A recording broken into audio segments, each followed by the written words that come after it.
Hello everyone. So again we are here and we are going to deal with How We Danced by Annie Saxton. अगली pome है. अब any Saxton के बारे में मैं बात करना चाहूंगा. खैर मैंने पिछले वीडियो में इंट्रोडक्शन दे रखा है लेकिन नया वीडियो नई शुरुआत. She was born on 9th of November 1928. Her demise is on 4th of October. 4 अक्टूबर 1974 में 1974 में इनका इंतकाल हो गया. She is American confessional poet या फिर कह लो कन्फेशनल अमेरिकन पोएट, दोनों ही चलेगा.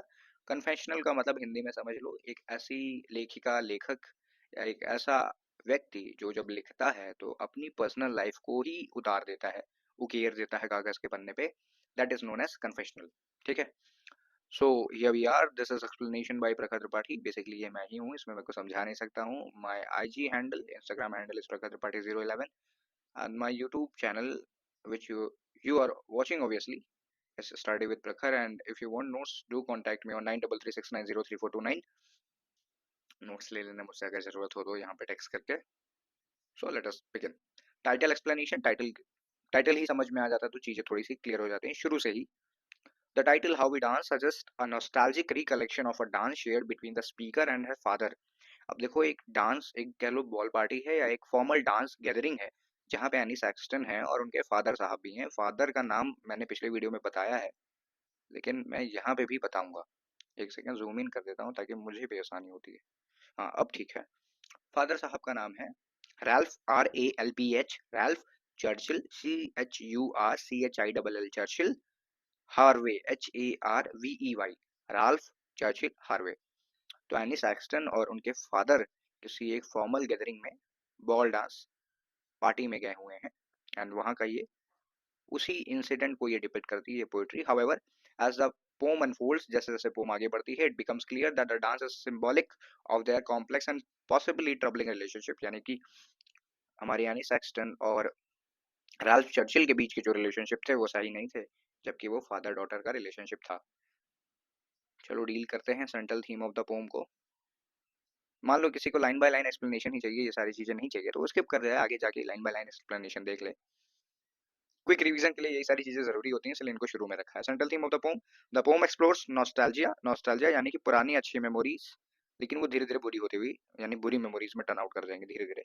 Nostalgia, memory of loss, memory, फिर loss, unsettling father daughter relationship. की फादर डॉटर रिलेशनशिप बहुत कॉम्प्लेक्स हो जाता है. इतना कॉम्प्लेक्स है नहीं लेकिन एनी सैक्सटन उसे बना देती हैं. क्या पता फादर के साइड से हुआ हो, हम उनकी पर्सनल लाइफ तो जानते हैं नहीं. While the initial imagery seems warm and affectionate, यानी शुरुआत में तो सब अच्छा दिखता है कि डांस वगैरह हो रहा है, दोनों बहुत आपस में प्रेम भावना से रहते हैं. It later reveals darker undertones hinting at an ambiguous or even disturbing aspect of father's presence. यानी कि शुरू में तो बढ़िया इमेजरी आती है कि बढ़िया जा रहा है सब कुछ, लेकिन बाद में चीजें डार्क हो जाती हैं और बाद में हमें पता चलता है कि बड़ा कंफ्यूजिंग सा रिलेशनशिप है फादर डॉटर रिलेशनशिप की. क्या हुआ क्या है वो पूरी पोइट्री पढ़ के ही पता चल पाएगा. The contrast between the joyous occasion, यानी कि शुरू में जो जॉयस ओकेजन है यानी कि जो डांस वगैरह आदमी कब करता है, जब खुश होता है तभी करता है. अब कोई आदमी रो भी रहा और नाच भी रहा है तो वो रोते रोते नाच रहा है तो भाई वो थोड़ा दिक्कत है उसे. He should check, should go up to the doctor. Doctor को दिखाना चाहिए उसको. And poet's later reflection such as themes of innocence, यानी कि बाद में जो चीजें आती हैं उनसे हमें इनोसेंस के बारे में पता चलेगा, एक्सपीरियंस के बारे में पता चलेगा. और सप्रेस्ड इमोशन, यानी कि हमारी जो लेखिका है वो कभी भी अपने इमोशंस को क्लियरली पोर्ट्रे या फिर क्लियरली दर्शा नहीं पाती हैं अपने फादर साहब के सामने. फिर आती है crisp summary. The pome recounts a dance between speaker and her father. ये तो हमें पता चल चुका है. एट हर कजिन्स वेडिंग, ये बहुत इंपॉर्टेंट है. ये इंसिडेंट कब का है, ये वाकया कब का है, कजिन वेडिंग का है. और वो अपनी कजिन की वेडिंग में गई और उनकी उम्र इस समय वो 19 साल की उम्र दराज है. Initially the dance is described with beauty and fluidity, यानी कि बहुत सब कुछ स्मूथ चल रहा है, ब्यूटीफुल यानी कि बहुत सब कुछ अच्छा दिख रहा है. बट एज मेमोरी अनफोल्ड्स, जैसे जैसे मेमोरी अनफोल्ड करती है, एंड एरे अंडरटोन, एरे मतलब होता है स्ट्रेंज एंड फ्राइटनिंग, इमर्जेस यानी कि कुछ भद्दा देखने को मिलता है, कुछ स्ट्रेंज, कुछ अजीब देखने को मिलता है. The speaker recalls the presence of a serpent. Speaker ऐसा लिखती हैं यानी कि एनी सैक्सटन ऐसा लिखते हैं कि वहां पे एक बहुत बड़ा सांप था, बहुत बड़ा सांप जैसे डर लग सके. और फादर साहब की बात हो रही है कि उनको एज अ स्नेक पोर्ट्रे किया गया है while dancing, symbolizing an uncomfortable और possibly sinister aspect of their relationship. की कुछ गड़बड़ था. May be she felt uncomfortable because of her father's presence, कुछ फिजिकली सेक्सुअली अब्यूज किया हो तो वो तो पोम में ही पता चलेगा. और यहाँ पे सरपेंट का मतलब लुसिफर से है, सैटन से है कि वो कैसे एडम और ईव को करप्ट करता है. यहाँ पे एक बिब्लिकल अलूजन है। The pome contrast the past Joy, यानी पोम क्या करती है, कॉन्ट्रास्ट करती है पास्ट जॉय को विद प्रेजेंट, यानी कि पहले जितना आराम था, पहले जितना सुखद जीवन था, वो अब उतना नहीं है। Where the father is now lifeless, अब यानी कि अब फादर साहब की डेथ हो चुकी है, तो इस वजह से एनी सैक्सन अपने फादर को माफ तो कर ही देती है आगे चल के। The speaker reflects on the event with lingering emotions, lingering का मतलब है लेजीनेस, सुस्त, यानी कि बहुत हार्श इमोशन, हार्ड इमोशंस नहीं दिखाते हैं, सुस्ती के साथ डिस्क्राइब करते हैं कि अच्छा फादर ही तो थे, कोई बहुत बड़ी बात नहीं है। तो ऐसा क्या हो गया कि ये सब करना पड़ गया। Intertwining feelings, intertwining feelings of affection, discomfort and loss. अब यहाँ पे तीन चार फीलिंग्स को मिक्स कर देती हैं एनी सेक्शन। पहली रहती है फीलिंग ऑफ अफेक्शन, दूसरी रहती है फीलिंग ऑफ डिस्कम्फर्ट और तीसरी रहती है फीलिंग ऑफ लॉस। तो इन सारी इमोशंस फीलिंग्स को मिला करके एनी सेक्शन एक पोम प्रेजेंट करती हैं और इसका नाम है हाउ वी डांस्ड। तो here we are going to deal with stanza wise explanation, और लाइन बाय लाइन हम देखते जाएंगे। द डांस बिगिंस, यानी डांस शुरू हो चुका है। The night of my cousin's wedding I wore blue, the speaker recalls, ये बताने लायक लाइन तो नहीं है, फिर भी बता देता हूँ। Recalls a specific moment from past her cousins wedding, यानी कि कजिन की वेडिंग हो रही है और वहाँ पे इन्होंने एक कपड़ा पहना है और उस कपड़े का रंग क्या है, नीला है। Just a second, let me zoom in this for you, ताकि आप को पढ़ने में आसान रहे। Wearing blue might symbolize youth, innocence and sadness. Blue colour के भी, अच्छा आजकल तो कलर्स की भी मीनिंग आती है, तो याद रखना कि नीला कलर जो है वो यूथ को सिंबलाइज करता है, इनोसेंस को सिंबलाइज करता है और सैडनेस को सिंबलाइज करता है। अभी एनी सैक्सटन पे कैसे रेलेवेंट है कि उनकी उम्र करीब करीब 19 साल है, यानी कि वो जवान भी हैं और वो सैड है, नहीं तो ये पोइट्री ना आती और वो कन्फेशनल पोइट हैं। तो समझ जाओ कि ये तीनों ही चीज अप्लाई होती हैं। आई वॉज 19, यानी खुद ही बता रहे हैं कि 19 साल की हैं। And we dance father we orbited, यानी कि गोल गोल घूम रहे हैं। ऑर्बिट करने का मतलब गोल गोल घूम करके डांस कर रहे हैं। She was 19 years old at the threshold of adulthood, threshold मतलब जस्ट अगली सीढ़ी जो चढ़ेंगी, टीन खत्म हो जाएगा, 20 साल की हो जाएंगी। वी ऑर्बिटेड का मतलब है suggest closeness but also distance like planets revolving around each other. देखो वो अपने फादर के क्लोज तो हैं लेकिन गोल गोल घूम रही हैं, यानी एक्सट्रीमली क्लोज नहीं है, जैसे अर्थ सन का ऑर्बिट करती है लेकिन सन से बहुत दूर है। ठीक है, ये वाला यानी कि वी ऑर्बिटेड क्लोजनेस भी दिखाता है लेकिन उसी सेम समय पे डिस्टेंस भी दिखा रहा है। We move like angels washing themselves assembly suggesting grace and purity, यानी कि एनी सेक्शन खुद को ही एंजल बोल लेती हैं, अपने अपना ग्रेस और प्योरिटी दिखाती हैं इस लाइन के through, but also something ritualistic और क्लेंजिंग, यानी कि जब वो डांस करें तो क्या पता हमको बड़ा अच्छा फील हो रहा हो, जैसे उनके इमोशंस परगेटेड हो जा रहे हों, यानी उनका जो इमोशनल टर्मोइल है, उनके मन में जो चीजें दबी पड़ी हैं, तो वो डांस के थ्रू क्या पता वो एक्सप्रेस कर पा रही हों। We move like two birds on fire, a contrast to the previous image, passionate chaotic perhaps destructive, यानी कि जो डांस है ये डांस कुछ बहुत बढ़िया नहीं है। ठीक है, और ये डांस में ये दो चिड़िया हैं जो उड़ रही हैं और वो आग पे उड़ रही हैं, यानी कि इसका जो अंजाम होने वाला है वो मौत होगी या फिर कुछ बुरा होगा, जरूरी नहीं है कि मौत ही हो, क्या पता कुछ बुरा ही हो जाए, तो ऐसा कुछ एनी सैक्सटन कहना चाहती हैं। Then we move like a sea in a jar slower and slower, the dance start slowing down, धीरे धीरे डांस स्लो डाउन होता है। फीलिंग कंटेन्ड एंड रिस्ट्रिक्टेड, धीरे धीरे एनी सेक्शन को रियलाइज होता है कि फादर की प्रेजेंस उनको बांध रही है। Sea in a jar suggest emotions bottled up, यानी एनी सेक्शन के मन में तो बहुत कुछ है, एक समुद्र को आप जार में नहीं रख सकते हैं, तो यानी कि एनी सैक्सन का जो मन है वो समुद्र रूपी है और उस समुद्र रूपी इमोशंस को एक जार में, छोटे से बर्तन में कंटेन अप कर दिया गया है, जिसकी वजह से वो खराब फील कर रही हैं। अच्छा एक चीज और जो मैंने इस बार किया है कि स्टैंजा नंबर 1 में, मतलब कि मैं चाहता था कि किस स्टैंजा में क्या हुआ है ये भी मैं बता दूं, तो इसलिए स्टैंजा नंबर 1 में डांस शुरू होता है। ठीक है, फिर स्टैंजा नंबर 2 में the walls and it's meaning. Walls का मतलब समझो एक बॉल रूम होता है, BALLROOM, बॉल रूम, या फिर फोक डांस होता है। तो यहाँ पे कुछ रिचुअलिस्टिक डांस चल रहा है या फॉर्मल गैदरिंग है, तो डांस और डांस की मीनिंग, ठीक है याद रखना। स्टैंजा नंबर 1 में डांस शुरू हो रहा है, स्टैंजा नंबर 2 में डांस और डांस की मीनिंग बताई जाएगी। द ऑर्केस्ट्रा प्लेड, ये वो वाला ऑर्केस्ट्रा नहीं है जो इंडिया में होता है। ठीक है, oh how we danced on the night we were wed, the song is playing actually about a wedding dance creating an ironic unsettling parallel. अब देखो, oh how we dance on the night we were wed, ये शायद mother या father का एक dialogue है और उसमें वो बोलते हुए नजर आ रहे हैं कि ये डांस वैसा ही है जैसे हमने अपनी शादी पे किया। तो जाहिर सी बात है, या तो फादर बोल रहे हैं या तो मदर बोल रहे हैं। स्पीकर अगर हो सकता हो आगे लाइंस में क्लियर हो, नहीं भी होता है तो हम अंदाजा लगा लेते हैं। The song is playing actually about a wedding dance, यानी कि वेडिंग डांस की ही, क्योंकि भाई वेडिंग है, कजिन की वेडिंग है तो डांस तो होना ही है। Creating an ironic unsettling parallel, यानी कि हमारी भी शादी जब हुई थी तो हमने भी ऐसा नाचा था, जो कि ऑब्वियस सा है। एंड यू वॉल्ट्स, ईडी लगा है, me like a lazy Susan and we were dear very dear. अब यू वॉल्ट्स मी यानी कि तुम डांस कर रहे हो। लेजी सुसान का मतलब समझो, एक होती है rotating tray for distributing food, ठीक है। प्लेट में कुछ खाना रखे उसको रोटेट कराया जाता है ताकि फूड बांट दिया जाए। रोटेट करने का मेन पर्पज ये होता है कि गोल गोल घूमेगी तो खाना अच्छा हो जाएगा, नहीं, गोल गोल इसको इसलिए घुमा रहे हैं ताकि सब तक खाना आसानी से पहुंच जाए। ओके, तो lazy Susan a rotating tray suggesting circular motion, repetition, even a lack of control, कई सारी चीजें बता रहा है कि and you waltz waltz me like a lazy Susan, यानी कि तुम मुझे गोल गोल नचा रहे थे और बार बार रिपीट कर रहे थे एक ही एक्शन को। तुम्हारे पास कोई नए स्टेप्स नहीं थे जब हम डांस कर रहे थे। The we The we were dear, very dear, feels forced, as if convincing herself to warmth in the memory. अब यहाँ पे जो भी ये बोल रहा है वो जोर डाल रहा है, खुद को ही मना रहा है कि हाँ सच में ऐसा था। कि जैसे अगर एग्जाम आया और तुमने पढ़ाई नहीं की तो तुम खुद को ही सुबह बता रहे हो मैंने तो सब पढ़ा है, तो मन ही में सोच रहे हो पढ़ा तो है ना, सच में पढ़ा है। वो वाला हाल है कि वी वर डियर, ये जो भी बोल रहा है चाहे फादर बोल रहे हो या मदर बोल रहे हो, तो यहाँ पे ये इमेज आ रही है कि फोर्स करना पड़ रहा है, यानी कि फादर साहब के रिलेशन ना ही मदर के साथ अच्छे थे ना ही बेटी के साथ अच्छे हैं, ये क्लियर बताया जा रहा है सिंपल में। स्टैंजा नंबर 3 देखो, फादर्स प्रेजेंट कंडीशन के बारे में बात होगी। स्टैंजा नंबर 3 में फादर की प्रेजेंट कंडीशन, ठीक है। स्टैंजा नंबर 1 में डांस शुरू होता है, स्टैंजा नंबर 2 में डांस और डांस की मीनिंग को समझाया है एनी सैक्सटन ने, मैंने भी समझाया खैर। और स्टैंजा नंबर 3 में फादर की प्रेजेंट कंडीशन पे बात हो रही है, ठीक है। Now that you are laid out useless as a blind dog, the father is now dead, यानी कि अब तुम्हारी मौत हो चुकी है, यू आर लेड आउट। अब देखो यहाँ पे एक वर्ड आ रहा है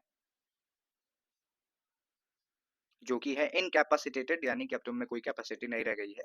अनेबल टू मूव और एक्ट, यानी कि तुम्हारा इंतकाल हो चुका है। जाहिर सी बात है जब कोई मर जाता है या उसका इंतकाल हो जाता है तो उसके हाथ पांव नहीं हिलते हैं, हिल रहे हैं तो बड़ी दिक्कत की बात है, फिर भागना है वहां से। Now that you are no longer lurk, L U R K मतलब कि to remain hidden, the song rings in my head. अब यहाँ पे देखो, लर्क हैज अ सिंस्टर कोनोनेशन, यानी meaning, perhaps he had a disturbing presence in life, यानी कि जब तक फादर साहब थे तब तक उनकी जो प्रेजेंस थी वो सबको डिस्टर्ब करती थी, चाहे वो मदर हो, चाहे वो एनी सैक्सटन हो, या इनकी बहनें हो, सबको परेशान करती थी। द सॉन्ग्स की replaying suggesting an obsessive memory, यानी कि ये जो सॉन्ग है ये लगातार चल रहा है उनके दिमाग में। अब यहाँ पे यहाँ तक आने के बाद अब हम अंदाजा लगाते हैं कि पीछे क्या हुआ था, ठीक है। अब यहाँ पे देखो कि the orchestra played oh how we dance on the night we were wed, ठीक है। ये जो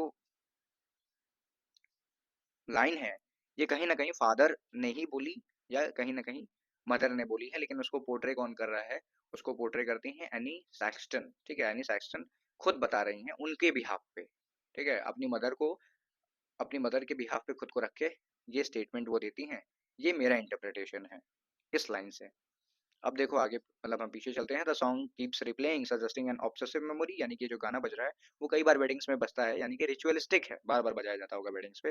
pure oxygen was the champagne we drink and clicked our glasses one to one, यानी कि जो चेयर्स वगैरह होता है। The night was intoxicating but pure oxygen, just a second. The night was intoxicating but pure oxygen could symbolise artificiality और suffocation.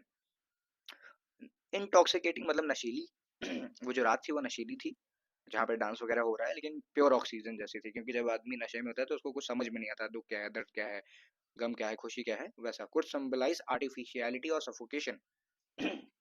अब उस रात से फायदा क्या हो रहा है कि वो रात आर्टिफिशियल थी, यानी कि ओरिजिनल इमोशंस को पोर्ट्रे करने की जरूरत नहीं थी, सफोकेशन से बच रही हैं, एनी सेक्शन सफोकेट बच जा रही हैं, क्यों, क्योंकि उन्हें डांस करने का मौका मिला। The champagne and glasses were crystal, skin diver यानी कि जो गोताखोर होते हैं और वो कम जगह रीफ्स में, कोरल रीफ्स में कम जगहों में अंदर, काफी अंदर तक जाते हैं, तो उनको ऑक्सीजन की बड़ी कम सप्लाई मिलती है।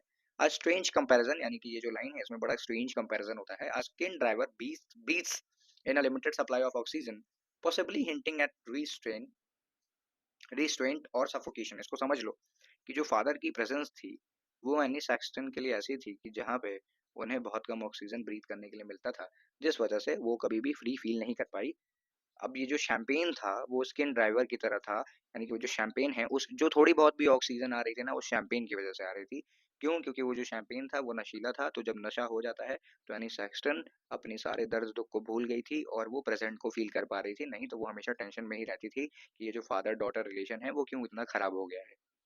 I hope I made it clear. The serpents presence, यानी कि सर्पेंट की प्रेजेंस है यहाँ पे, सर्पेंट की प्रेजेंस की बात होगी कि कोई बड़ा सांप की बात होगी यहाँ पे। देखो चलो जल्दी से देखते हैं। स्टैंजा 1 द डांस बिगन, फिर उसके बाद स्टैंजा 2 डांस और डांस की मीनिंग, फिर stanza 3 the father's present condition, father की प्रेजेंट कंडीशन, और स्टैंजा 4 कि कोई सांप है, बड़ा सांप है। क्या है देखते हैं। Mother was a belle and dance with 20 men, यानी कि मदर बड़ी ब्यूटीफुल थी, specially the most beautiful women in the party. ठीक है, अगर कोई एट द पार्टी वैसे होना चाहिए, at a party in the group, यानी कि कोई सबसे जो सुंदर महिला होती है उसको बेली कहते हैं। तो मदर जो बहुत ब्यूटीफुल थी तो वो लगातार 20 मेंस के साथ अलग अलग डांस करते हैं, क्योंकि हर आदमी ही उन्हें अप्रोच कर देता था। The mother was socially active engaged with others, इनकी फोटो भी तुम देख सकते हो, she is actually beautiful. You dance with me never saying a word, यानी कि जो फादर हैं वो एनी सैक्सन के साथ डांस तो करते हैं लेकिन कभी बात ही नहीं करते हैं। The father remain silent adding to the mystery, अब फादर इतना साइलेंट क्यों है ये एनी सैक्सन को पच नहीं रहा है।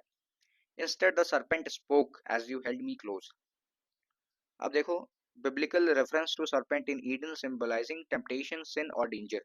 अब डांस करते हुए जब फादर क्लोज आ जाते हैं एनी सैक्सटन के, यानी कि क्या नाम है इनका, मैं भूल रहा हूँ, रैल्फ चर्चिल हार्वे, जब एनी सैक्सटन के बहुत क्लोज आ जाते हैं तो एनी सैक्सटन डर जाती हैं, घबरा जाती हैं, और उन्हें ऐसा लगता है कि फादर की प्रेजेंस जो है वो एक सरपेंट की प्रेजेंस है जो कि सेटन करता है ईडन के लिए, यानी कि कहीं ना कहीं फादर के दिमाग में कुछ उल्टा चल रहा है, इसी वजह से वो मेरे इतने क्लोज आ रहे हैं और कुछ बोल नहीं रहे हैं।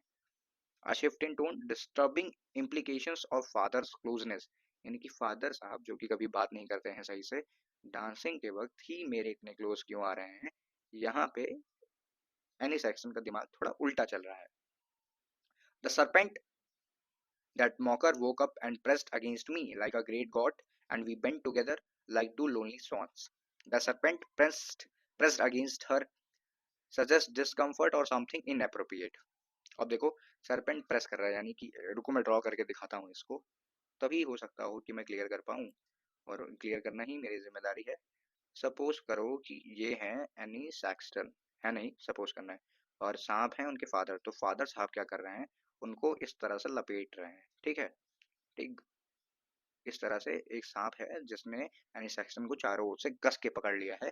तो यानी कि डांसिंग में ये सब कॉमन बात है। तो डांस के समय पे जब फादर इतना ज़्यादा क्लोज आ जाते हैं एनी सैक्सन से, तो एनी सैक्सन को ये लगता है कि कहीं फादर फिजिकली अब्यूज तो नहीं कर रहे हैं मुझे, या कहीं मारने पीटने का कुछ सोच तो नहीं रहे हैं। एनी सैक्सन यही सोच रही है, या तो कुछ सेक्सुअली अब्यूज ना कर रहे हो मुझे। एनी सैक्सन क्योंकि यंग गर्ल है, 19 ईयर्स की लड़की हैं, और उनके फादर के साथ रिलेशनशिप अच्छे नहीं है, तो वो इन सारी बातों को सोच रही है, तो कोई बड़ी बात नहीं है उस समय के अमेरिकन सोसाइटी में। अब देखो, like a great God hints the power of imbalance control और अ डोमिनेटिंग फोर्स, यानी फादर फादर तो अपने आप को गॉड ही समझ रहे हैं, क्यों? क्योंकि भाई उनके पास पावर है उस समय पे, ही इज द फादर, तो वो चाहे कुछ भी करें, तो father is like a great god. ठीक है, इसके आगे अगली लाइन देखते हैं। Two lonely swans symbolizes love but lonely creates contradiction reinforcing emotional isolation. अब ध्यान से समझो कि दो सॉन जो आपस में जोड़े हैं और आपस में एक दूसरे के साथ खड़े हैं, तो they are like two lonely swans. ठीक है, दो अकेले सॉन्स हैं। सॉन्स वैसे तो लव और पीस के को सिंबलाइज करते हैं, जहां तक है लव को ही, क्योंकि डव है, पीस के लिए तो डव है, तो सॉन लव को सिंबलाइज करता है। लेकिन लोनली क्यों है? बिकॉज वो इतने साथ हैं, मतलब इतना बगल बगल खड़े हैं। फादर साहब ने अपनी सैक्सटन को कस के पकड़ के भी रखा है, वो डांस भी कर रहे हैं, लेकिन इनके बीच में कोई भी इमोशनल अटैचमेंट या कोई भी इमोशनल कनेक्शन नहीं है, जिसकी वजह से ये कंट्राडिक्शन आ रहा है, और यहीं इमोशनल आइसोलेशन पे पोम खत्म हो जाती है। यानी कि कुछ इनअप्रोप्रिएट हुआ था उस दिन एनी सैक्सटन के साथ। क्या हुआ था, किस हद तक हुआ था, हमें मालूम नहीं है। तो एक तरह से मिस्ट्री में ही पोम खत्म हो गई। लिटरेरी डिवाइसेस देखो तो सिंपली है, comparison, comparing movements to natural elements, compare किया गया है सारे मूवमेंट्स को नेचुरल नेचुरल एलिमेंट्स से, like two birds on fire. Metaphor है द सर्पेंट स्पोक, सर्पेंट बोल कैसे सकता है, पॉसिबली सिंबलाइजिंग सिन, डिस्कम्फर्ट और ट्रॉमा। मैंने आपको एक इमेज बनाई, मैं दोबारा से बना देता हूँ कि एनी सैक्सटन दुखी हैं और फादर साहब ऐसे ऐसे उनको सांप की तरह लपेट रहे हैं, यानी कस के अपनी ग्रिप बना रहे हैं उनके ऊपर। Imagery, strong visual description specially of the dance and champagne, visual description बड़े तगड़े तगड़े हैं डांस और शैम्पेन के। सिंबोलिज्म भी है, ब्लू ड्रेस, ठीक है, सरपेंट टेम्पटेशन दिखाता है, डेंजर दिखाता है, बेट्रेयल दिखाता है। लेजी सुसैन जो है सर्कुलर एंड रिपीटेटिव रिलेशनशिप, यानी कि ये पैटर्न रिपीट होता रहता है जो आज हो रहा है। कॉन्ट्रास्ट है between joyous dance and unsettling emotions के बीच में। आयरनी क्या है, the song about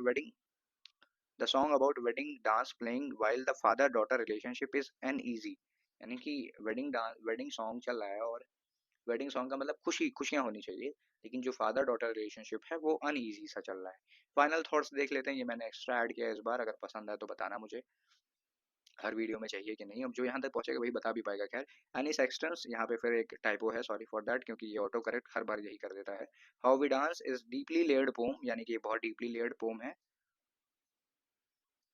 That at first seems like a nostalgic memory but reveals hints of an unsettling relationship, यानी कि शुरू में तो बड़ी अच्छी लगती है, बाद में पता चलता है कि अरे भाई इसमें तो बड़ी खतरनाक खतरनाक बातें हुई हैं।